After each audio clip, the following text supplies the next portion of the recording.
The next component of the Energy and Public Utilities Committee will be a subject matter hearing on the Senate and House joint working groups. And I will say that I want to say thank you to all of the stakeholders who have participated in this process. It's been going on well before COVID, throughout COVID, and now that we're here in the summer, I do believe that we have reached agreements on a lot of different components of this piece of legislation. I want to say thank you to the stakeholders for their patience and their input. It's been professional in nature. But what I want to do is I'm going to yield the floor to Senator Cunningham, for Senator Cunningham to provide an overview on various components of the bill where there's agreements and then there's some non-agreements. So Senator Cunningham, we'll go to you first.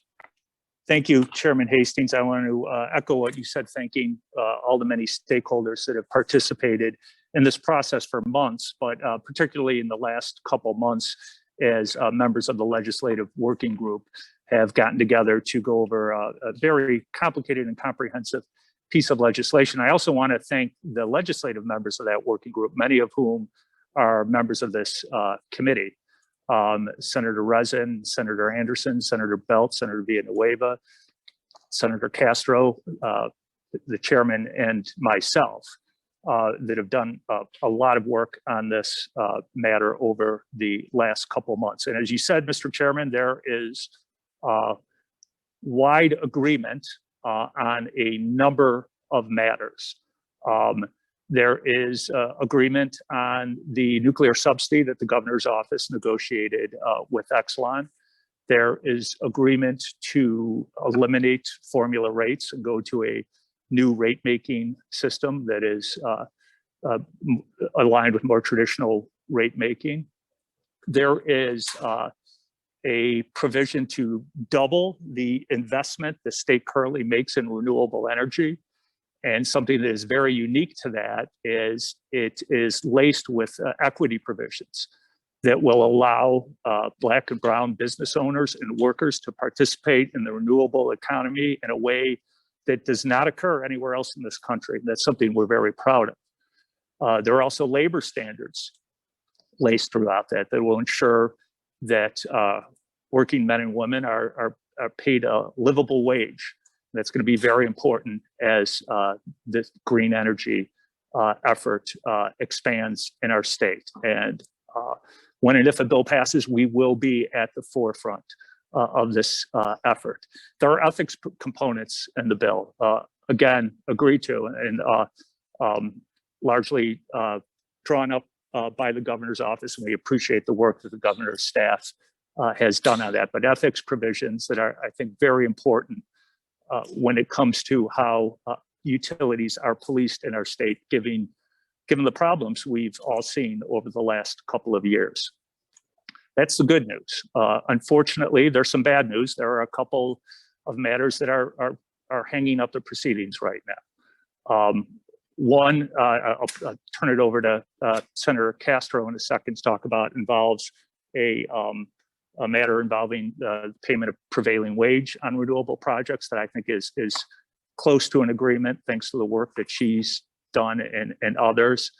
The other problem is just been a much bigger obstacle to overwhelm, and that's agreeing on a schedule for decarbonization in the state. There are two proposals, more or less. One, which is supported by the governor and the environmental community, is a very much accelerated decarbonization schedule. One that the organized labor in the state has indicated they would support is a less accelerated form of decarbonization. Either one of them, if they become law, would make Illinois a leader in this country on decarbonization, arguably the leader in decarbonization. Either proposal would do that. There are many nuances, though, between the two approaches, both very complicated. Essentially, labor has indicated that they would support a plan that would force all coal plants in the state to close by 2035 unless they could sequester their carbon emissions, and all natural gas plants to close by 2045 unless again they could capture their carbon emissions at a rate of over 90%. That's an unprecedented level, and I think unprecedented that organized labor has embraced that. They do not want to be an impediment to decarbonization. They want to be a partner in that. I think that their proposal indicates that they are. The governor and the environmentalist community, as I said, have embraced a more aggressive path that would include, and this is kind of an oversimplification, but would include descending caps that would kick in between those 2035 and 2045 closure periods that would likely lead to a number of plants closing before 2035 and 2045. And that is the source of the disagreement. I don't believe it's a gigantic gulf. I believe that it is a difference that can be corrected. I don't think the two parties are too far apart, but they are far apart right now. And unfortunately, because of that, the work of the working group has stalled. I think I've covered most of the ground on that. I would like to defer, Mr. Chairman, if it's okay, to Senator Castro, who has been working on, I said, the other element that is still a work in progress. Thank you, Senator. Mr. Clerk, please add Senator Cullerton to the roll. Senator Castro for an update. Thank you, Mr. Chairman. So one of the biggest things is dealing with equity that dealt with prevailing wage. I'd like to thank the Clean Energy Jobs Coalition as well as labor for working diligently through the night to land very close on an agreement. I believe there were about 7 points that members of the working group who represent the Black and Latino caucus would like to see. There is agreement on 6 of those points. The last point is more of a fail-safe. If the funding runs out, the money runs out, is what is the backup plan for that? And we're going to have those discussions. And should I feel comfortable and confident, we will land on something that's agreeable by everybody. So that's pretty much kind of where we're at in regards to that one other outstanding issue. Thank you, Senator Castro. There's one component of the bill that I want to make sure that we go over. I mean, we talked about a few different things here, and I want to really hone in on a process that's in various proposals that's been agreed upon. And throughout the working group process, I just want to say thank you very much to Mr. Morgan and Jeff Ferry and the team from Vistra as to their proposal. I was hoping that, Mr. Morgan, if you wouldn't mind, if you could come to the witness table, and if you could give your presentation as to what the coal to solar without transition plan is for the committee as a whole, if you don't mind. And if you need help with the iPads and stuff, I do believe that we can assist you with that as well.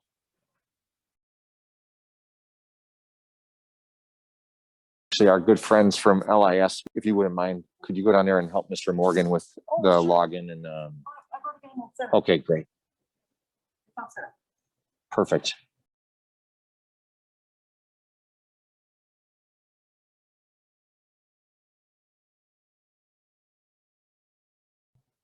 Mr. Morgan, just for the record, if you wouldn't mind, please stating your name and the organization you're with prior to your testimony. Thank you.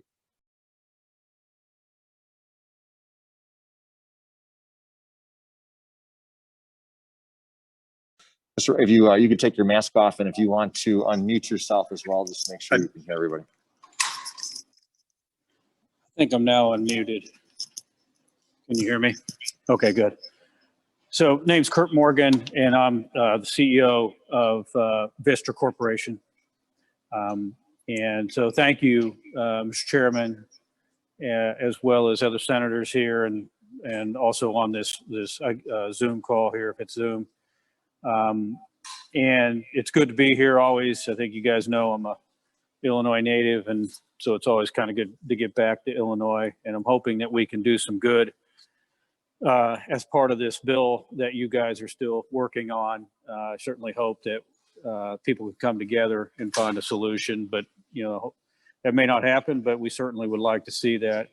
Vistra Corp, for those of you who may not know, is the largest competitive power generator in the country and one of the largest retailers of electricity in the country. And of course, we're a significant generator in Illinois as well. So we have significant operations. You may recall that we came to Illinois, Vistra did, through an acquisition of Dynegy, and we inherited some distressed coal facilities, which we have proceeded to try to improve in a hopelessly dysfunctional MISO market, and then have proceeded to retire coal plants and are continuing to do that. And about 3 years ago, I had come up with an idea with the team to convert those coal facilities to solar and to batteries. And the reason obviously was obvious, that we could help the communities. Obviously there's something there for the company as well, but it sure felt like us that because those sites were actually built and the transmission system was built with them in mind, that we wouldn't have to build new transmission lines, which you guys have heard about during this session, people wanting to build new transmission.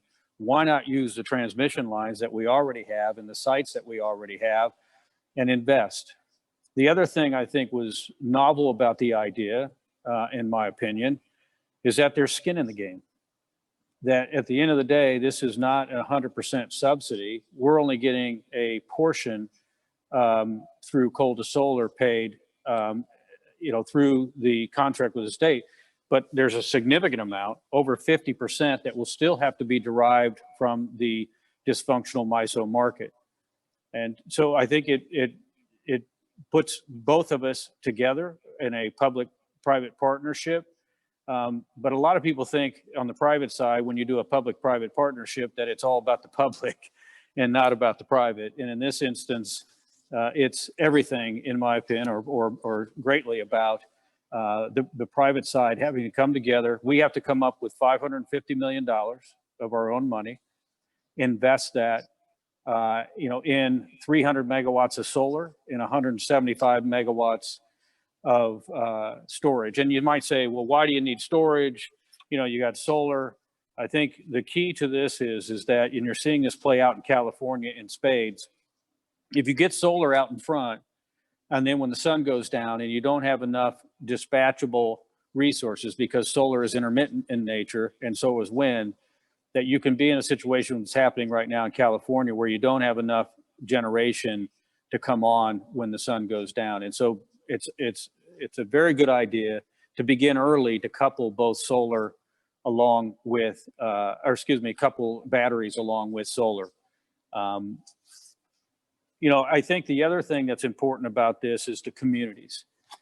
They're going to lose, they stand to lose. These are communities, by the way, that have hosted these coal plants for many years. And these coal plants have brought affordable and reliable power and been an economic engine, not only for these communities, but for the states or for the state of Illinois, and helped this unprecedented economy that we have. But it allows us to reinvest in these communities and do it in a respectful way. And one of the things that I'm concerned most about is the property tax base in these communities will decline substantially if they have basically undeveloped property versus having the solar facilities and the batteries, which will almost 100% replace, and in some cases will be higher than the property taxes that were received. Joppa is a power plant in the southern tip of Illinois. It's shutting down.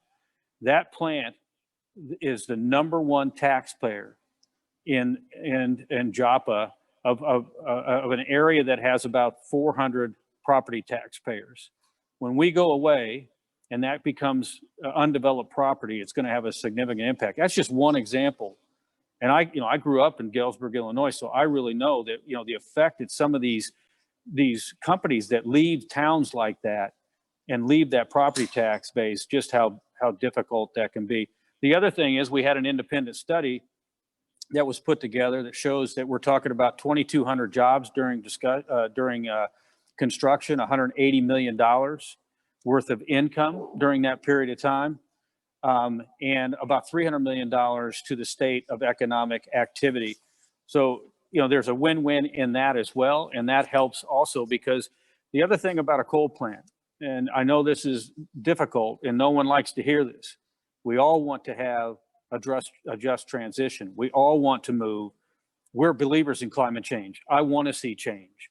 And we think it's time to pivot away from coal.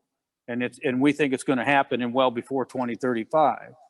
But we also have to remember that we're leaving communities behind. And these jobs, the average job of a worker at a power plant like we have with overtime is probably somewhere in the $70,000 to $80,000 a year range. You know, that's significant money to families. These jobs are coveted by many people, and they're the biggest jobs in most of these locales.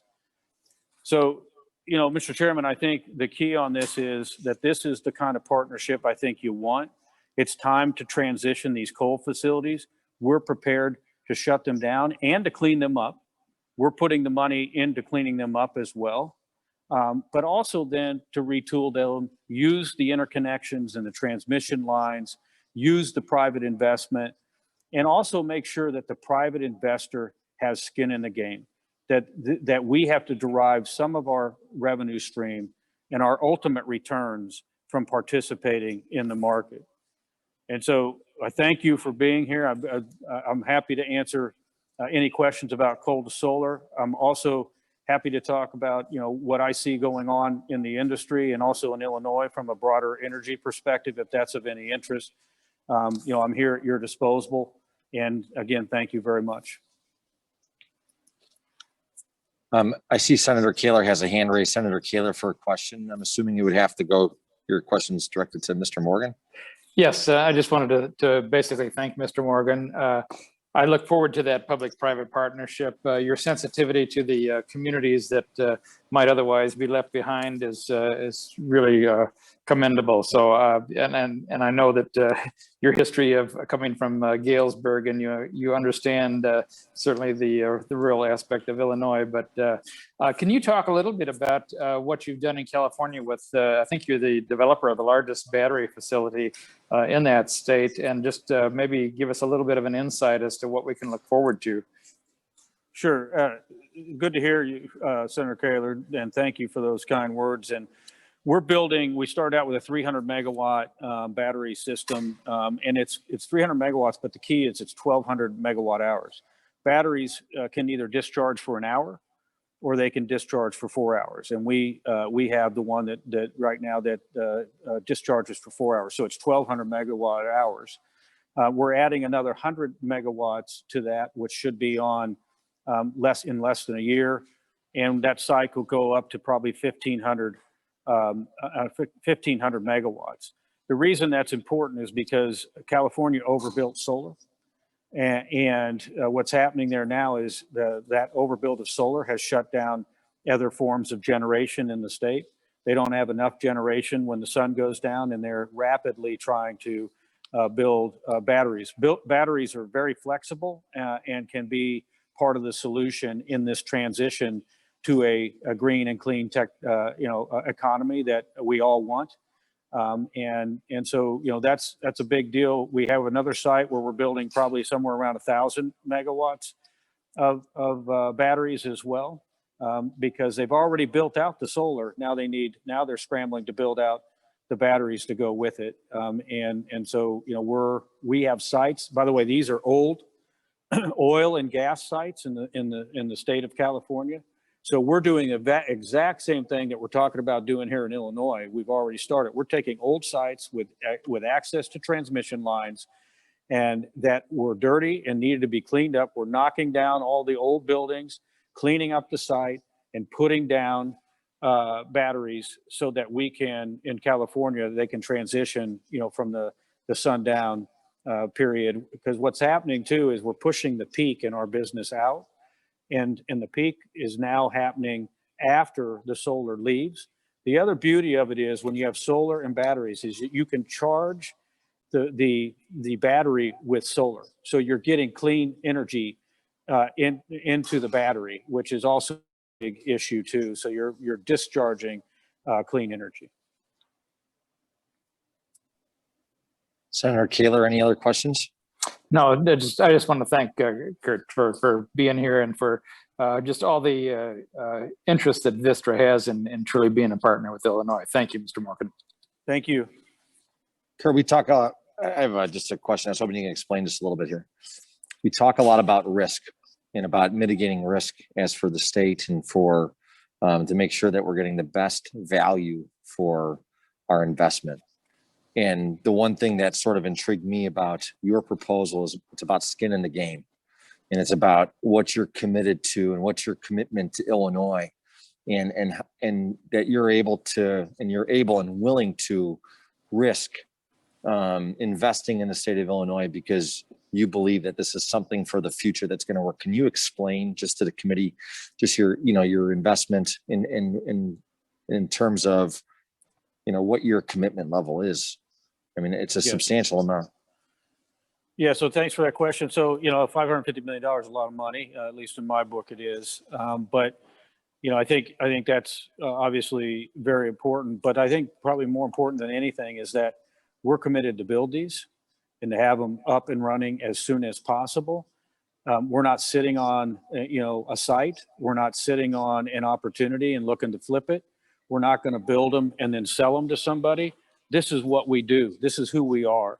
We build these facilities, and then we want to be here for the long run. What I'm concerned about with our company is we're beginning to exit the generation side, and we have a pretty big retail business here too.